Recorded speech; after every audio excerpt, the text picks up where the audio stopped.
Alas 12 na po ng tanghali at One Balita Pilipinas na. Gusto nyo bang magtagumpay ang inyong munting negosyo? Alam nyo ba, ang relasyon ng employer at employee ay susi sa tagumpay. Yan ang pag-uusapan natin sa araw na ito. Hi there, this is Chinky Tan, your pambansang wealth coach.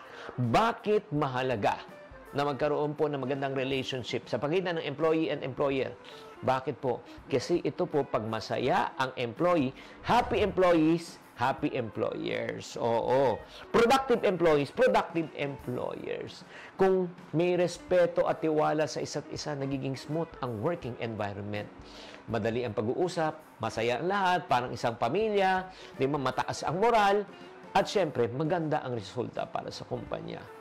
Kaya nga, kung hindi maganda ang relasyon, hindi rin maganda ang komunikasyon, hindi rin maganda ang pagsasamahan at organisasyon, at nagsisiraan pa ang dalawa. Kaya napakalaga, kung gusto nyo tumibay, kailangan bukas ang komunikasyon, ang pundasyon ng magandang relasyon. Kailangan lagi ang open ang channels, makipag-usap. Kung may sama na loob, sabihin. Kung may nakitang hindi maganda, i-call out. Diba? Ika nga, paalalahanan, diba? Regular feedback sessions, open door policies, listening to each other, napakaganda po niya, napaka-importante to build trust and transparency. Not only that, pangalawa, ang respeto ay hindi lamang hinihingi, kundi, siyempre, pinagpapaguran. O huwag mo sabihin, boss ka, lahat sa iyo ay makikinig. Kung boss ka naman, pero hindi naman maganda ugali mo, wala kang respeto sa mga empleyado mo, ay hindi ka rin respetuhin ng tao. Not only that, respetuhin din dapat ang ating oras, trabaho at opinyon ng bawat isa. Kapag nararamdaman ng empleyado na nirerespeto mo sila, magiging motivated sila sa kanilang gawain. At syempre, kung gusto mo talaga magkaroon ng magandang working environment, mahalaga ang pagkilala ng rewards, recognition, appreciation. Yung mga, thank you sa ginawa mo ika nga, job well done tap on the back, acknowledge nyo lang, huwag kayong matipid. Wala namang mawawala kung nag-thank you ka. Wala namang mawawala pag sinabi mo, napakagaling mo. Diba? At ang pinakamahalaga sa isang employer ay may tinatawag na malasakit.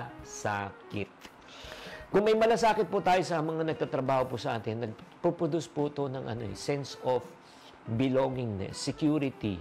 Di ba sa ating masayang workforce, dapat lagi mo ipakita na concern ka talaga sa kanila kaysa concern ka sa sarili mong negosyo.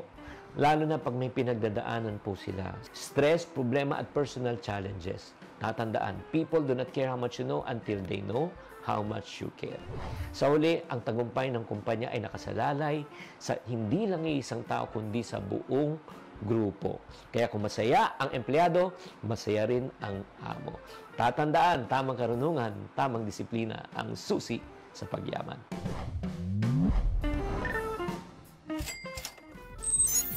Buena mano sa ating One Balita Pilipinas ngayong Lunes. Low pressure area na binabantayan ng Pag-asa, tuluyan ng nabuong bagyo.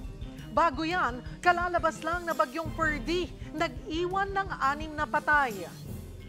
Philippine Coast Guard iginiit na hindi isusuko ang Escoda Shoal sa kabila ng pag-alis doon ng BRP Teresa Magbanwa. Dating presidential spokesperson Harry Roque hindi pa rin nahahanap matapos ipaaresto ng Kongreso dahil sa mga hinihingi sa kanyang dokumento. Isang senador sumang-ayon sa kahilingan ni dating Mayor Alice Guo para sa isang executive session. Mapagbibigyan na kaya? At Liza Soberano, kumpirmadong kumalas na sa management company ni James Reid.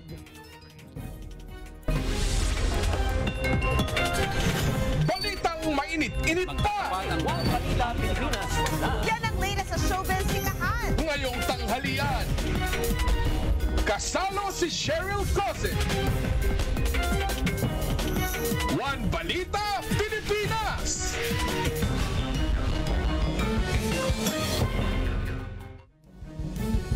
Magandang tanghali, Luzon, Visayas at Mindanao. Inulan at binaha ang ilang lugar sa bansa kasunod ng panibagong sama ng panahon. Para bigyan ng mukha ang balita, Mobile Journal, Francis Orso. Hindi pa man sumisikat ang araw kaninang umaga, bungad agad ang baha sa ilang syudad sa Metro Manila. Sa Mandaluyong City, kita ang abot tuhod at bewang na baha sa mga ibinahaging video na ito ng netizens matapos ang magdamagang ulan. Pahirapan din ang pagdaan ng mga motorista gabi ng Linggo hanggang kaninang madaling araw sa EDSA Shaw Tunnel nang bahain ang kalsada. Sa Las Piñas, rumaragas ang tubig baha ang bumulaga sa mga residente ng Barangay Kaa. Habang sa lalawigan naman ng Aklan, inabot na ngayong Lunes ang baha sa Katiklan noon pang weekend. Paliwanag ng Pag-asa, habagat ang dahilan ng malawakang pag-ulan kagabi hanggang ngayong araw. Yun nga lang, kasabay ng pagpasok ng panibagong linggo, ang panibagong bagyo na hindi lang isa, kundi dalawa ang nakatakdang makakaapekto sa bansa at magpapalakas sa habagat. Ito ang binabantayan nating low pressure area noong mga nakaraang araw ay kanina alas 5 ng umaga ay nag-develop na at ngayon na isang ganap na bagyo sa tropical depression category. Dahil nga dito kay Hener nakataas ang tropical cyclone wind signal number 1 sa eastern at central portion ng mainland Cagayan, Isabela, Quirino, eastern portion ng Nueva Vizcaya, Apayao, Kalinga, Mountain Province, Ifugao, Aurora, eastern portion ng Nueva Ecija, at ang northern portion ng mainland Cagayan, kabilang na ang Polillo Island. Dagdag pa ng Pag-asa, nakikitang tatama ang mata ng bagyong Hener sa kalupaan ng Isabela bukas ng Martes at lalakas pa hanggang maging tropical storm category sa Miyerkules. Ang bagyo naman sa labas ng PAR na may international name na Pulasan, kahit na malayo pa, maging handa at alerto pa rin, sabi ng Pag-asa. Mahigit 2,000 kilometro ang layo ng sentro nito ngayon sa silangan ng southeastern Luzon. At tulad ng nagdaang bagyong Ferdy, papasok lang sa kanto ng PAR ang nakatakdang bagyong Helen. Makikita po ninyo, kagaya din ni Ferdy, posible lamang itong dumaplis dito sa boundary ng PAR. Hindi natin inalis yung posibilidad na maaari din itong hindi pumasok, lalo na kapag nagbago ito ng track. Pero makikita natin, base sa ating pinahuling datos, pumasok man o hindi, itong bagyong si Pulasan ay palalakasin niya yung habagat. Dahil dyan, magpapatuloy ang malalakas na bugso ng hangin at ulan sa kabuuan ng linggong ito, bunsod ng pinalakas na habagat. Lalo na sa Calabar Zone, Mimaropa, Bicol Region, Palawan, pati na ang Western Visayas at Metro Manila. Mobile journalist Francis Orsia po, hatid ang mukha ng balita. Nalubog din sa baha ang ilang bayan sa Occidental Mindoro dahil sa pag-ulan na dulot ng habagat na pinalakas ng bagyong Ferdy. Dahil dito kinailangang ilikas ang daan-daang pamilya. Para sa update sa sitwasyon doon, magkakausap natin mismo si Mario Muling Bayan Jr., ang head ng Occidental Mindoro Provincial Disaster Risk Reduction and Management Office. Magandang tanghali po sa inyo, sir. Magandang tanghali po, Ms. Cheryl, at magandang tanghali po sa lahat ng pumunta sa baybay. Sir Mario, kumusta po ang lagay ng panahon dyan? Maulan pa rin ba? Sa ngayon po, Ms. Cheryl, ay ang lalawigan po ng Occidental Mindoro, bagamat nagpakita na po ang haring araw, pero nakakaranas pa rin po ng pabugso-bugsong pag-ulan ng ilan po naming bayan. Ano pong bayan ang naapektuhan ng pagbaha? At may mga humupa na rin po bang areas ngayon? Opo, actually po ay itong ilang araw na dala ng bagyong Ferdy na pinalakas po ang habagat. Alam niyo naman po ang lokasyon po, Ms. Cheryl, ng aming pong lalawigan Occidental Mindoro. Kapag po talaga ay umepekto ang habagat, ay talaga nga isa po kami sa probinsya na naapektuhan. So nagkaroon po ng pagbaha doon sa aming 5 bayan, sa bayan ng San Jose, Magsaysay, Rizal, Kalintaan at yung pong bayan ng Sablayan. Sa ngayon naman po, Ms. Cheryl, sapagkat simula kahapon ay medyo humina na po yung buhos ng ulan sa amin. Bagamat marami pa kaming mga evacuees sa aming evacuation center, pero utay-utay na pong humuhupa yung baha dito sa mga bayan kung nabanggit. Out of dun po sa 5 bayan na nabanggit nyo, lahat po ito ay may tubig pa rin. May baha pa rin, kaya lang gaano kataas na lamang po? Sabi nyo po kasi humuhupa na po, ano? Opo, tama po kayo. Particular itong mga binaha po namin ito ay yung low-lying area. Areas po namin malapit sa ilog at siyempre may mga lugar din kami sa Kabayanan na dahil sa volume po ng tubig ay hindi agad siya makalabas sa mga waterways niya. So kung bakit napanatili.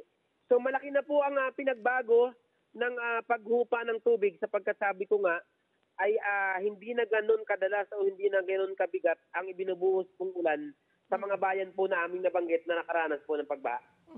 Ilang pamilya po yung kinailangang ilikas at manatili sa evacuation centers? At meron na po bang bumalik sa kanilang mga tahanan at nananatili pa rin po sa mga evacuation center? Sa amin pong tala, Ms. Cheryl, ay nakapagtala po kami ng humigit kumulang nasa 1,500 families.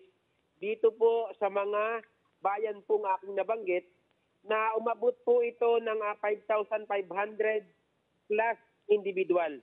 So ganun po siya karami at sa ngayon naman po ay hindi pa namin totally sinasabing close out na ang mga evacuation center namin mula sa aming social worker offices sa PSWDO at sa MSWDO, pero may mga laman pa po ang aming evacuation center sa kasalukuyan. Kamusta po ang lagay nila? Natutugunan naman po yung mga pangangailangan?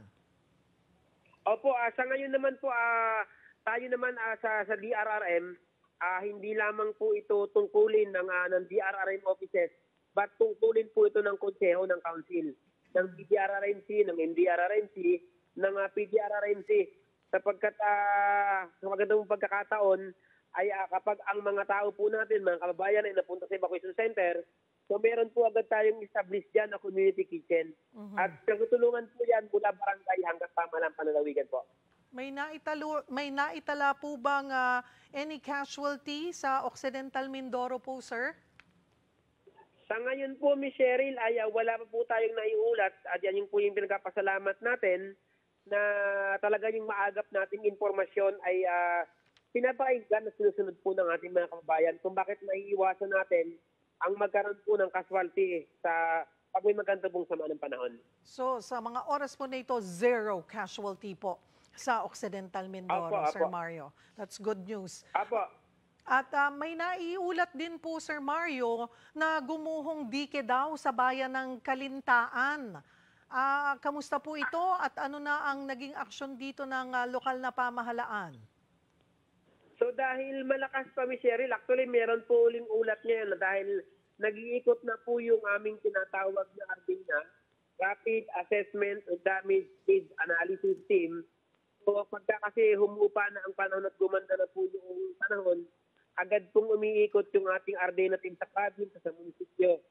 So dahil malaki pa po ang tubig ng ilog at magre-report naman po yung ating Ardana team, ay doon po na tayo makakatukoy kung ano po yung akma na gagawin natin once na humupa po yung tubig ng ilog. Sir Mario, sabi nyo nga kanina sumilip na yung haring araw at gumanda-ganda na yung panahon nyo. Yun nga lang, may dalawa pang sama ng panahon na maaaring magpalakas muli ng habagat.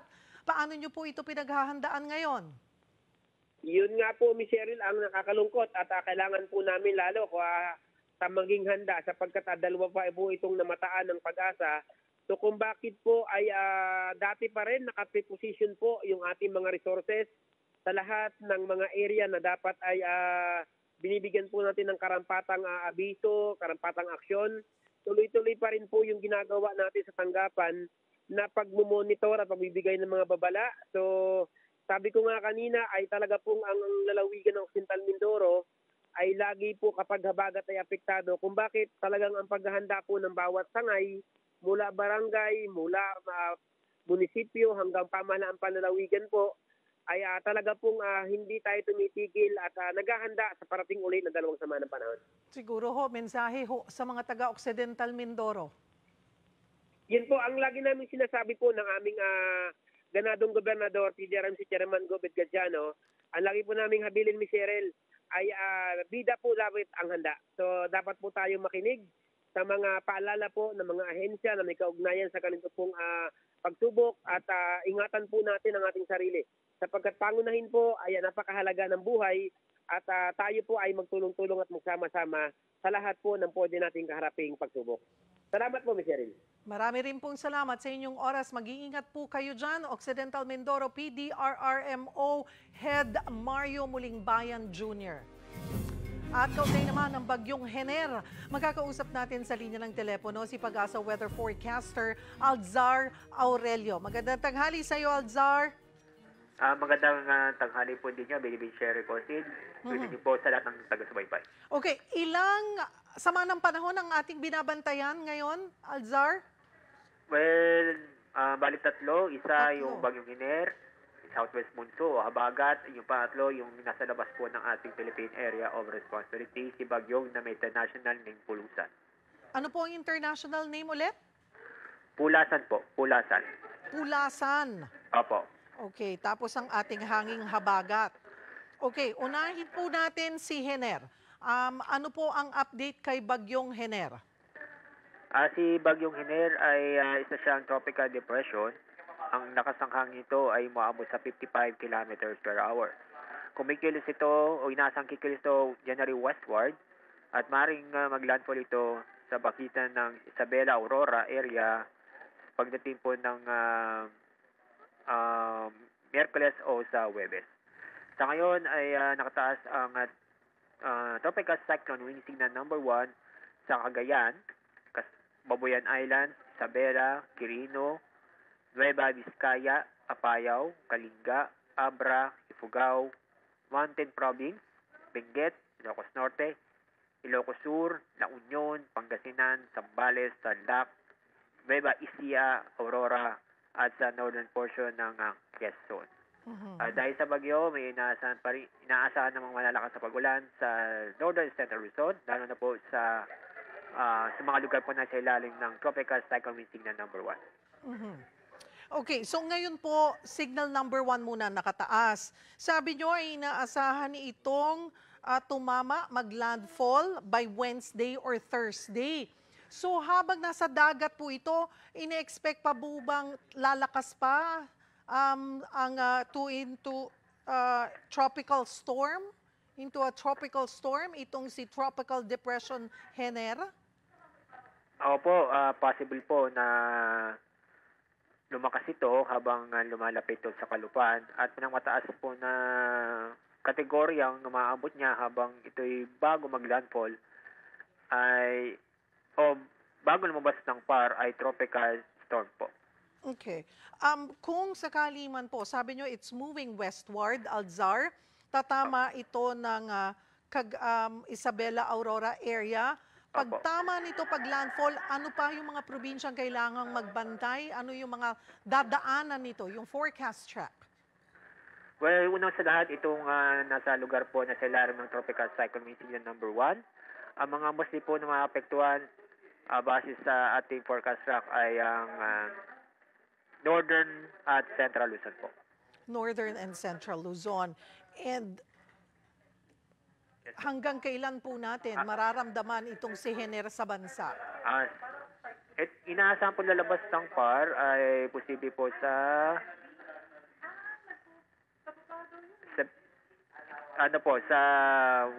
Huwebes o Biyernes lalabas ng PAR itong si bagyong Hener. So itong epekto ng bagyong Hener ay mula ngayon hanggang Huwebes. Huwebes po, bago lumabas ng PAR. Pero habang nandito po siya sa bansa, ay may epekto yan sa ating hanging Habagat. Yes po, magtatagal po itong Habagat at yung Habagat po na maapektuhan itong Southern Luzon kasama Metro Manila, Visayas hanggang Mindanao. So halos buong bansa maulan po. Halos buong bansa maulan starting Wednesday. Starting today po. Starting today until Friday. Opo, yun ang estimated po. Na Thursday, mas maaga Thursday po ang maulan. Dahil sa pagdating ng Thursday, paunti na po mga lugar na maulan na yun dahil sa bagat po. So ayan mga kapatid, maghanda po tayo. Again, sabi nga ni Alzar, almost yung buong bansa po, especially ang Luzon and Visayas, ay makapatuloy na makakaranas po tayo ng pag-ulan. At ang hanging Habagat din ay magdudulot ng pag-ulan sa mga nasa western sections ng bansa, Central Luzon, kasama po tayo dito sa Metro Manila. Yan po si Hener at si Habagat. Puntahan natin yung nasa labas ng Philippine Area of Responsibility na si Pulasan. You said Pulasan po? Yes po, Pulasan po. Okay. Lingwahe po yan galing Malaysia Ang sabihin niya na isang prutas po yan. Native fruits din nila. Opo. Okay. Nasaan itong si Pulasan? Si Pulasan po, nasa labas ng PER. Nasa layong 2,045 kilometers east of Luzon. Isa siyang tropical storm na kung saan ang lakas ng hangin umabot na sa 65 kilometers per hour. Ang pagkilos nito ay halos katulad ng paggalaw ni Perdi na kung saan dadaan sa right corner ng PER at hindi maglalampo sa bansa. Possible na pumasok sa Philippine Area of Responsibility ay maaaring pong Martes o sa Thursday. Maaaring po sa Thursday po papasok ng PAR itong si Bagyong Pulasan na magiging Helen kapag ito'y nasa loob ng PAR. Oh, Helen. Opo, Helen po. Helen. Okay. Alzar, kasi sabi mo si Hener lalabas ng Thursday. So Opo. habang palabas to, may pumapasok na isa. Hindi ba sila maghihilahan?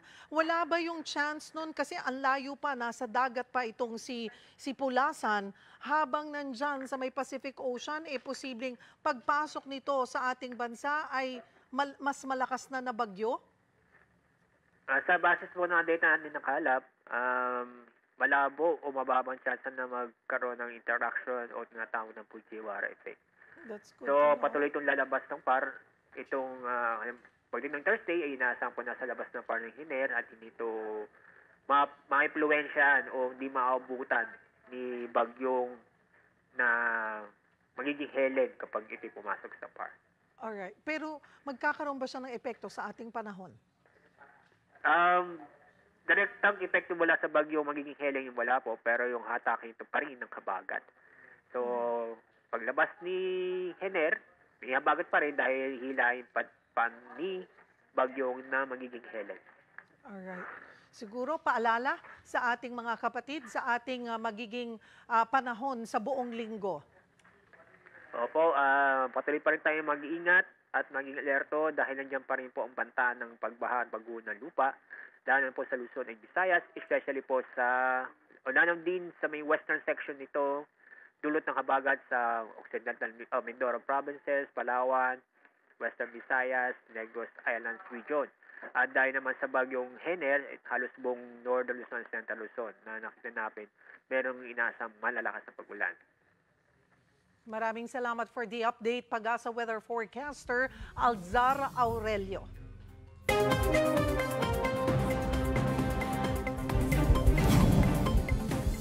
Apektado rin ng masamang panahon ang probinsya ng Cebu. Yan ang balitang dako, hatid sa atin ni One News Cebu Desk Editor Dale Israel. Dale? My good to Cheryl, wala na mga pagulan ngayong umaga, pero mahangin pa rin dito sa Metro Cebu dahil yan sa pinalakas na habagat ng bagyong Hiner. Kaya nagsuspindi na ng klase ang nasa 16 na lugar sa Cebu Island ngayong araw. Bukod sa klase, kansilado rin ang maraming biyahe mula Cebu, papuntang Ormoc City, Itapi, Bohol, Tagbilaran City, gayon din ang mga papuntang Santa Rosa sa Olango Island mula sa Mactan Island kasama ang mga biyahe mula sa Toledo City, Cebu papuntang San Carlos City sa Negros Oriental. Kansilado din ang mga biyahe sa Liloan Pier 88 papuntang Oro Port sa Camotes. Sa iba pang balitang dako, Cheryl, tataas ng 95 centavos ang presyo ng kuryente dito sa Metro Cebu. Mula 12.57 pesos kilowatt per hour ay nasa 13.52 pesos per kilowatt hour na ang presyo ng kuryente sa malaking bahagi ng Metro Cebu area na sineserbisyohan ng Visayan Electric. Ayon sa Visayan Electric, ito ay dahil mataas na ang paniningil ng National Grid Corporation of the Philippines o NGCP sa transmission. Bumalik na rin daw ang Ancillary Services Reserve Market na siyang nagbibigay ng backup power supply sa mga oras na bababa ang supply ng kuryente.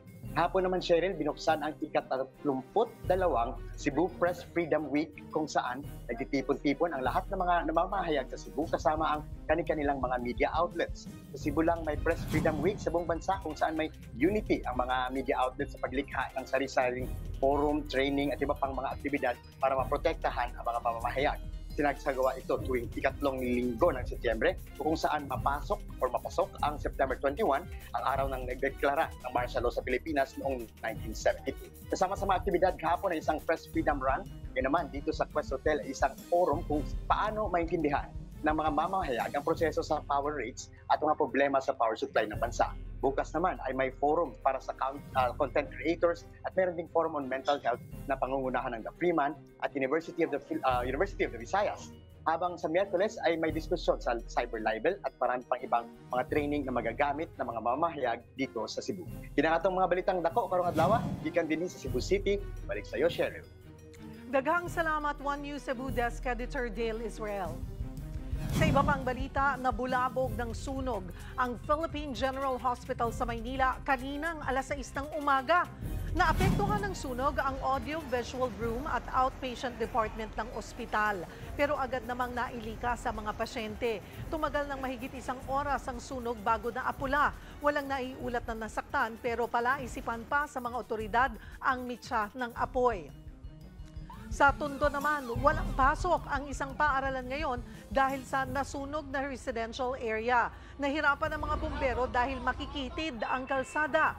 Kaya pati chopper ng militar tumulong na sa pag-apula. 12 oras tumagal ang sunog. May ilang nasugatan at nasa 2,000 pamilya ang nawalan ng bahay. Susunod, barko ng Philippine Coast Guard na BRP Teresa Magbanwa umalis na sa Escoda Shoal matapos ang 5 buwan. Pero PCG iginiit na hindi natin isusuko ang bahura.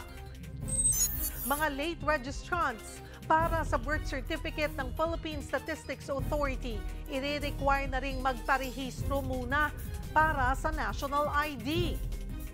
At Chris Aquino, nakauwi na sa bansa kasama ang bagong nobyo. Yan at iba pa sa pagbabalik ng One Balita Pilipinas.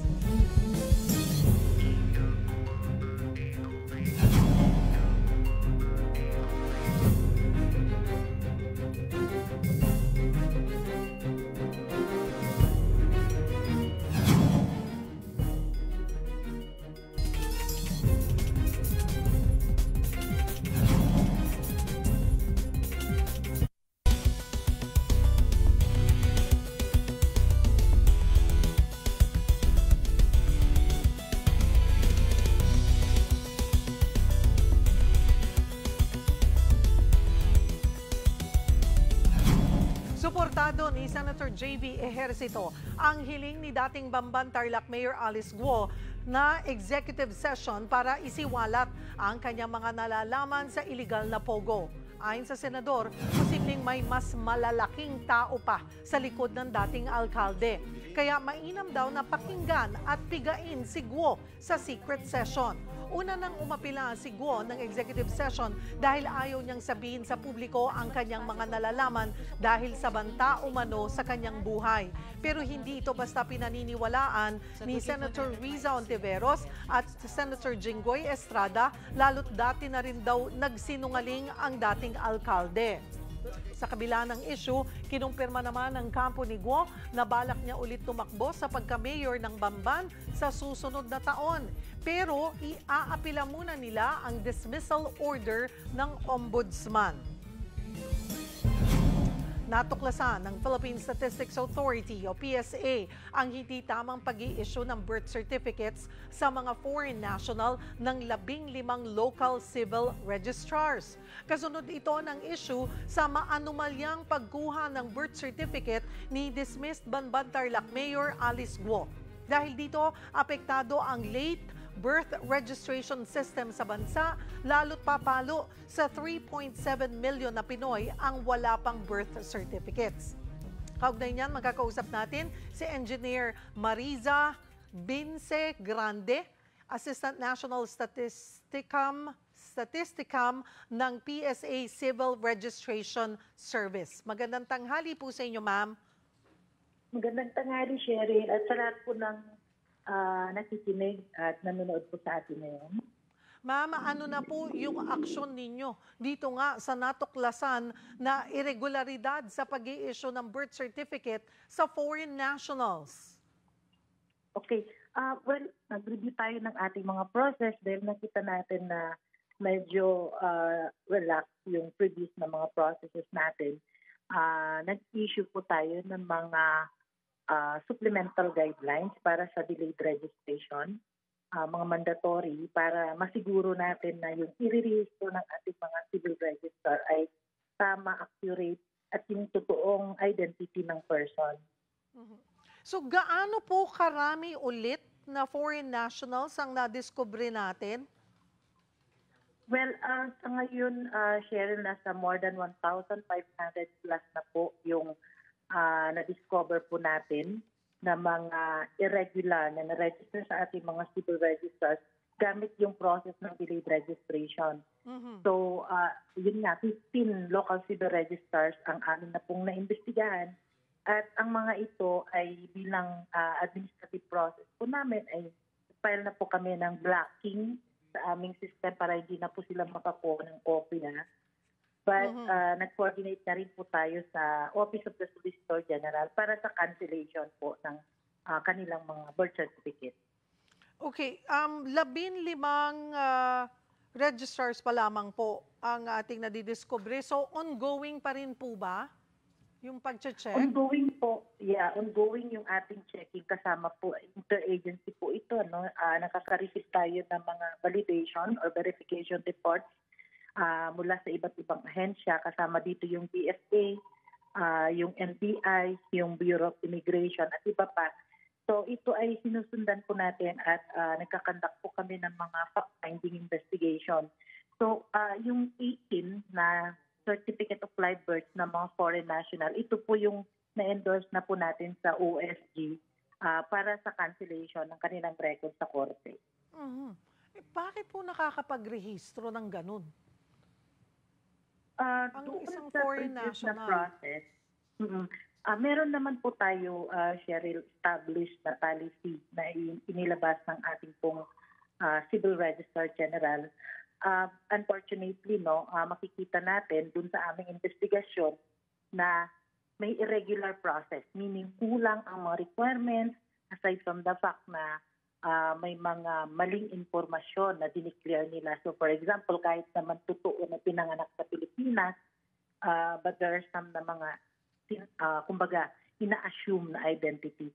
Kaya doon sa delayed na registration process namin, nagdagdag kami ng mga additional documents para doon sa identification ng parent, yung valid record ng parent. Kasi doon po tayo nakadepende sa citizenship ng isang bata doon sa mother or the father.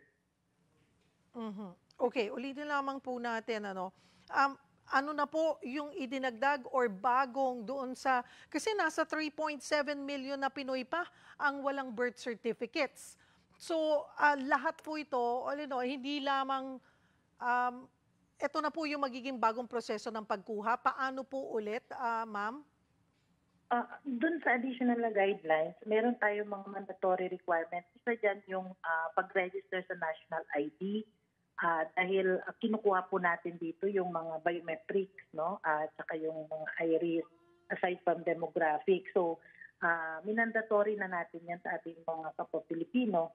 And yung binanggit ko kanina na 2 documentary evidence about the identity ng parents. Of course, yung personal appearance, napaka-importante, sharing, kasi before, inaalaw kasi yung authorized representative. So ngayon, kapag ka-of legal age na 18 years old and above, kailangan sila mismo yung mag-appear sa ating mga local civil registers para mag-file ng delayed registration. Pero pag below, pag minor pa rin po, okay lang na wala sila? Yung pag minor po, yung parents, ang mandatory na kailangan mag-appear sa ating mga local civil registers for the delayed registration. Yung national ID po, paano yun? Yung sa national ID, dahil may mga kababayan pa po tayo na hindi nakaregister, ang ginawa po natin, pwede na siyang simultaneous na process kung saan mag-partner yung ating local civil registers at ating mga PSA para ma-register both. So kailangan ma-capture yung national ID information, and based on that, yung application magiging part dun sa supporting documents ng delayed registration ng ating local civil registers. Kasi yung national ID po, for adults only, for 18 pataas. Hindi po, kasama na po dyan yung mga children, Ang na lang po cover is yung below 1 year old. So, kasama na po yan na kinakapture ng ating mga PhilSys registration team. Okay, all right. So kailan po ito ito po ba ay ginagawa na po ngayon? Ina-apply na po itong mga bagong pangangailangan sa late birth registration po? Opo, ito ay effective noong June 12 of 2024. Inilabas na po natin itong bagong proseso na to. Pero Cheryl, gusto kong banggitin na meron tayong marginalized sectors. Ito yung mga kababayan natin na kailangan pa rin nating tutukan, i-relax yung requirements dahil walang mga supporting documents. So yung Muslim, indigenous people, tsaka yung mga nasa marginalized sector, ito ay covered po sila ng birth registration assistance program ng PSA in partnership po sa ating mga local civil registry offices nationwide. So meron po tayong special na proseso doon, pero ang proseso po is kailangan ma-identify po yan ng ating local civil registrar at PSA na sila po yung target beneficiaries ng PIRAP. At yun nga po ang target ng PSA, ang bawat Pilipino ay magkaroon ng birth certificate. Nasa 3.7 million pa po ang wala. Siguro po, ano po ang mensahe natin, paalala sa ating mga kababayan? Well, dahil sa mga stringent na requirements ngayon, ini-encourage natin sa ating mga kababayan na magparehistro ng timely. So, pagkapanganak ng bata, dapat po ito ay marehistro within 30 days po para makonsider po na timely po siya.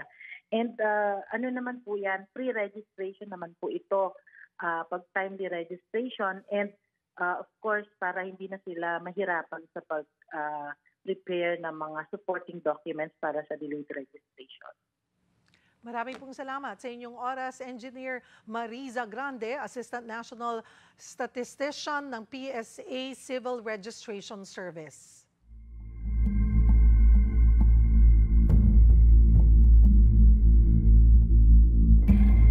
Nanindigan ng Philippine Coast Guard na hindi nangangahulugan ng pagsuko ang pag-alis sa Escoda o Sabina Shoal ng ating barko na BRP Teresa Magbanwa. Kukumpunihin lang ang barko at i-recharge ang mga crew nito saka raw muling magbabalik sa misyon. Magbabalita si Rainiel Pawid. Matapos ang 5 buwang pagbabantay sa Escoda Shoal, umalis na sa lugar ang BRP Teresa Magbanwa. Sa datos mula sa Automatic Identification System, Biyernes nang maglayag na ang barko sa Sulu Sea. Ibinaba naman sa Puerto Princesa Port ang mga crew na nangangailangan ng tulong medikal. Kinumpirma ni Executive Secretary Lucas Bersamin na chairman ng National Maritime Council na inalis ang BRP Teresa Magbanwa para mapagamot ang ilang crew nito. Isa sa ilalim na rin daw sa repair works ang barko. Matatanda ang paulit-ulit na binangga ng Chinese Coast Guard ang BRP Teresa Magbanwa nitong August 31. Hinarang din ng China ang ilang resupply mission para sa ating barko. Tutuloy naman daw ito sa misyon oras na maibalik na sa maayos na kondisyon ng barko. Pero pangamba ng defense analyst na si Jose Antonio Custodio, baka maangkin ng China ang Escoda Shoal sa mga panahong walang barko ng Pilipinas na nakabantay sa lugar. That is important because if not, it will repeat the mistakes of Scarborough Shoal, wherein the Pinoy administration withdrew the vessel thinking that the Chinese would act in good faith. Dapat din daw magkaroon ng konkretong aksyon sa mga teritoryo ng Pilipinas. Wala pang pahayag ang Philippine Coast Guard kung may ipinalit na barko sa BRP Teresa Magbanwa. Matatanda ang dineploy ng China sa Escoda Shoal ang kanilang CCG-5901 o ang tinaguriang The Monster, ang pinakamalaking Coast Guard ship sa buong mundo. Patuloy na naninindigan ng China na iligal ang umano'y ginagawang panghihimasok ng Pilipinas sa lugar. Kahit pa ang Escoda Shoal, 75 nautical miles o 140 kilometers lang ang layo mula sa Palawan. Malinaw na pasok ito sa exclusive economic zone ng ating bansa. Para sa 1PH, Rainiel Pawid, News 5. Sa iba pang balita, nagpaliwanag ang Department of Agriculture tungkol sa 5 baboy na namatay sa Lobo, Batangas 2 linggo matapos bakunahan ng pangontra sa African Swine Fever o ASF. Paglilinaw ng Department of Agriculture, hindi bakuna ang ikinamatay ng mga baboy. Tinamaan na raw pala sila ng pulmonary disease ang mga ito bago pa man bakunahan. Katunayan, maayos daw ang kondisyon ng ibang mga biik na kasabay ng 5 na naturukan ng bakuna. Sa kabuuan, aabot sa 10,000 doses ng ASF vaccine sa ang inilaan sa Batangas na ngayon nasa state of calamity dahil sa sakit. Target daw maiturok ang lahat ng yan ngayong buwan. Humihingi ng tulong ang isang nanay para sa kanyang anak sa Lanao del Norte na walang mga butas ang tenga. Para bigyan ng mukha ang balita, Mobile Journal, Yeda Pascual. May mga disadvantage daw ang panganganak kung may edad na ang ina. Yan ang iniisip na dahilan ng isang nanay kung kaya't maraming komplikasyon ang kanyang bagong silang na anak.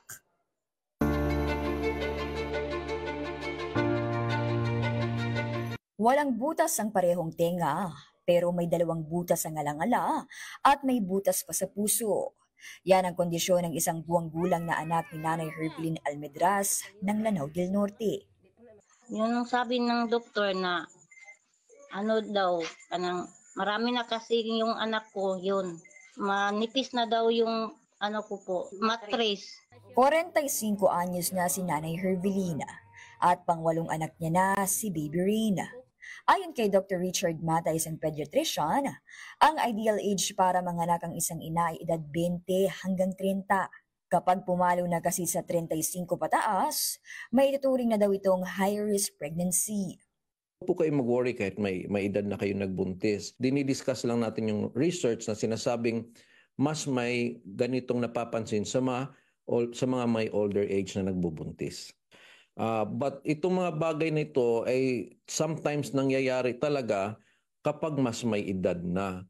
Yun po. And mahirap natin ma-predict or mapigilan. Ang problema, ang ganitong mga komplikasyon kadalasang hindi nakikita sa ultrasound. Pero may chance naman daw na maging normal pa si Baby Rain. Yun nga lang, maraming espesyalista ang kailangang tumingin sa kanya at medyo may katagalan din ang gamutan.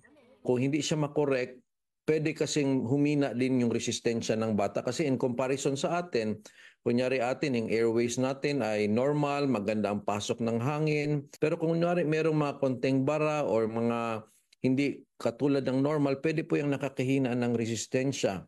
Kailangan ready yung bata for any operations. Magbubukid ang mister ni Nanay Herveline at nag-aaral pa ang 5 nilang anak. Ngayon pa lang, nag-aagam-agam na silang baka hindi kayanin ng gamutan ni Baby Rain. Sabi ng doktor po, dalhin ko daw po sa Cagayan, yung malaking mga hospital para daw matingnan yun. Sabi ko sa doktor na wala kaming pera na magpunta doon. Humingi sana ako ng tulong sa inyo na sana tulungan nyo ang baby ko na mayroong mga karamdaman. Ako po si Mobile Journal Yeda Pascual na nagpapaalala na ang bawat may karamdaman ay kailangan din ng kalinga.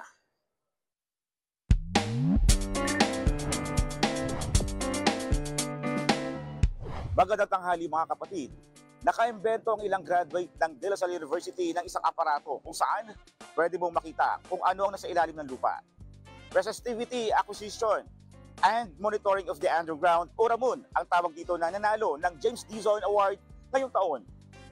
Kung may maimbento kayong gadget, ano ito at para saan?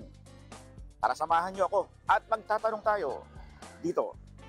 Yung gadget na pwedeng labas or makapagbigay ng mga gamot na para sa mga may malulubang sakit na pwedeng accessible sa lahat. Yung gadget na naisip ko is para sa environment. Uso naman na ngayon ng e-cigarettes or ang vape. What if gumawa ng vape pero yung usok is healthy para sa kalikasan? So yun lang. Pang time travel. Kasi I wanna go back sa time na, lalo na especially mga nagkamali ako, gusto ko siyang balikan para ayusin siya, itama siya. Ang gugustuhin ko po ay ang cellphone dahil bukod sa hindi mo na siya itatype, i-command mo na lang lahat ng gusto ko sabihin. Ako siguro yung pinto na iti-teleport ako kung saan ko man gusto. Kasi it will be convenient for us, especially kapag pupunta tayo sa work, sa school, or kahit saan man natin gustuin, parang mas mapapadali at makakatipid tayo sa oras. Ako ang inyong hani ng bayan, ang tunay at nag-iisang patanggal-umay sa pananghalian.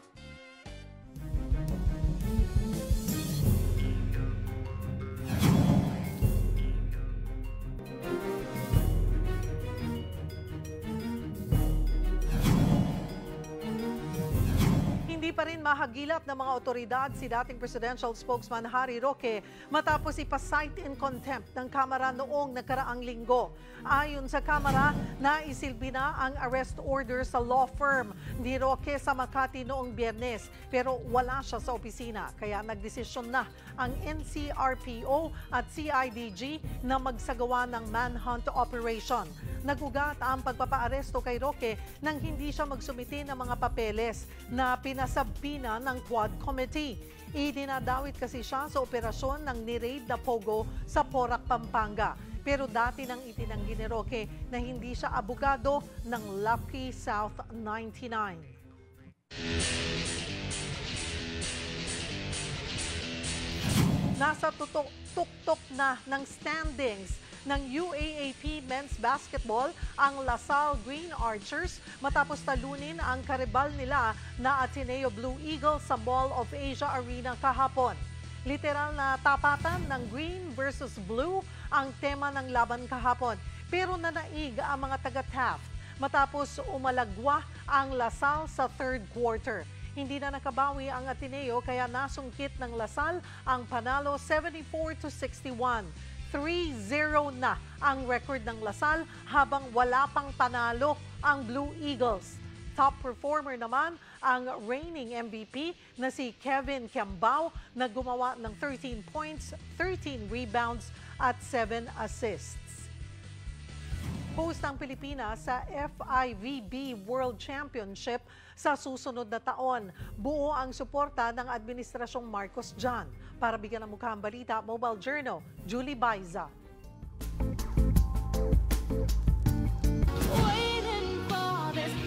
One more time! Game na nakipagkulitan ng Alas Pilipinas sa TikTok star na si Ralph Cyril Villaruz. Kasabayan ng PH to Serve o konsyerto sa palasyo para sa isang taong countdown ng pag-host ng bansa sa FIVB Volleyball Men's World Championship sa susunod na taon.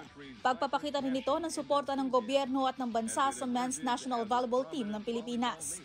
Tampok sa konsyerto ang 11 world-class artist na lumahok sa World Championships of Performing Arts o WCOPA.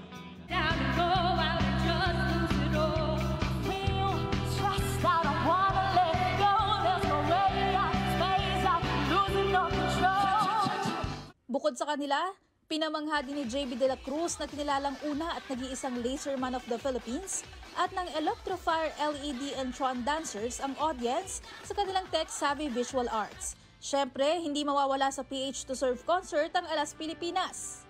Isa-isa silang ipinakilala kasama ang coaching staff. Here is our national men's volleyball team! Alas Pilipinas!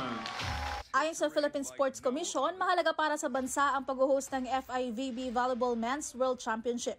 It's crucial that we all collaborate and help each other because this is actually a big event and this is also crucial for our country. So let's all work together. Natapos ang concert sa pagbibigay ng commemorative gift kay Pangulong Bongbong Marcos. Kasama ni PBBM sina First Lady Luisa Araneta Marcos at Presidential son Vinnie Marcos. Mobile Journal Julie Baiza po, hatid ang mukha ng balita.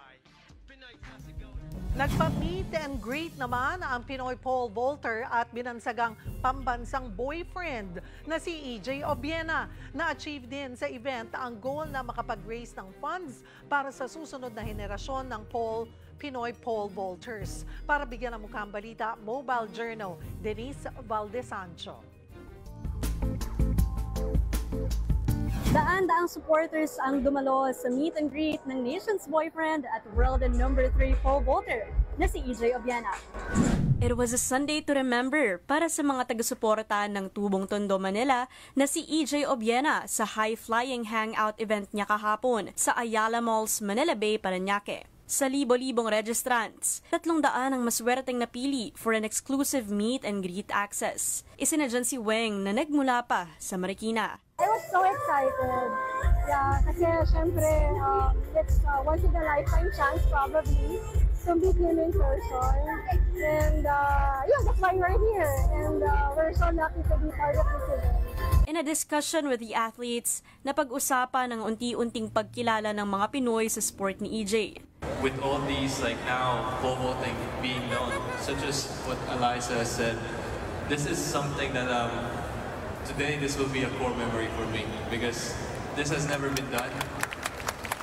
And, yeah, I'm very honored to be in the stage with you guys.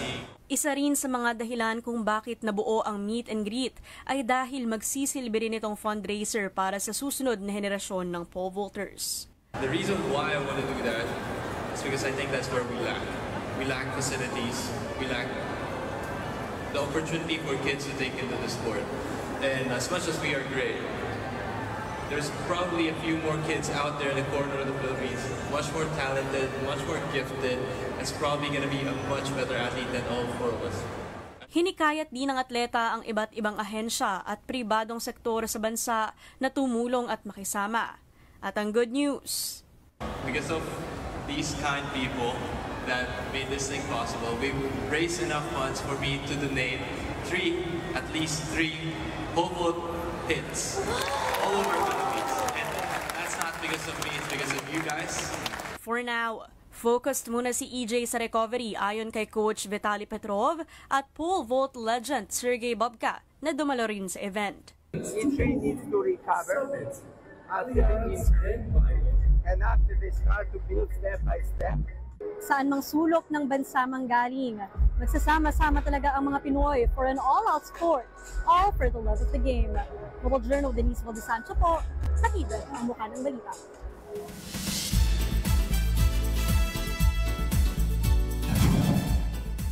Hola mga kapatid, happy Monday sa inyo. Yes, we are in transit. Malapit na nga tayo sa Manila. Nasa Dubai tayo sa kasalukuyan. Pero syempre, ang dahil pa nating baong chika dahil may umuwi na ng Pilipinas, si Queen of Talk, Chris Aquino, at may mga detalye tungkol tayo dyan, at kay Liza Soberano, ang kanyang pagkala sa Careless Music ni James Reid. Yan ang iba pa sa report na ito. Kumpirmadong wala na sa ilalim ng Careless Music Management ang aktresa si Liza Soberano. Kinumpirma mismo ito ng talent agency at music label ni James Reid. Wish pa rin naman daw nila ang best kay Liza sa mga ginagawa nito. Wala silang sinabing dahilan. Ilang linggo nang usap-usapang umalis na si Liza sa Careless matapos mapansin ng netizens na hindi na nakafollow ang aktres sa Instagram account ng talent management. Balik Pinas ng Queen of Talk na si Chris Aquino. Ayon kay OG Diaz, dumating si Chris sa Pinas noong Biyernes. Kasama ang anak na si Bimbi at ang umano'y nalilink kay Chris na isang doktor. Matatanda ang 2 taong na natili sa Amerika ang actress host para ipagamot ang kanyang autoimmune diseases. Aasikasuhin naman niya ang kanyang chemotherapy dito sa Pilipinas. Bininyagan na ang anak ni Maha Salvador at Rambo Nunez. Dinaluhan ng malalapit na kaibigan at kaanak ng mag-asawa ang binyag ni Maria Rihanna. Mayo nitong taon, nang isilang ni Maha ang kanilang panganay sa Canada matapos ang anyay 30 hours na labor. Para naman walang mamiss na 5 lit at 5 welang moments at 5 terbang mga papremyo. Mapapanood na ulit ang Will to Win tuwing alas 5 sa 5. Araw-arawin ng tawanan, kantahan, paligsahan, regaluhan at tawagan with Will. Tumutok mula Lunes hanggang Biyernes, 5 to 6:30 p.m. sa Will to Win sa TV5. Yan ang latest sa showbiz. Balik sa inyo dyan sa studio. Thank you, MJ. Mga kapatid, saktong 100 days na lang bago magpasko. At yan po ang mga bumabanderang balita at public service sa inyong tunay na kasalo sa tanghali. Hanggang bukas, dito sa Balitaang magpapabusog sa inyong kaalaman. Ako po si Cheryl Cosip. Kami ang 1PH, teleserbisyo para sa Pilipino.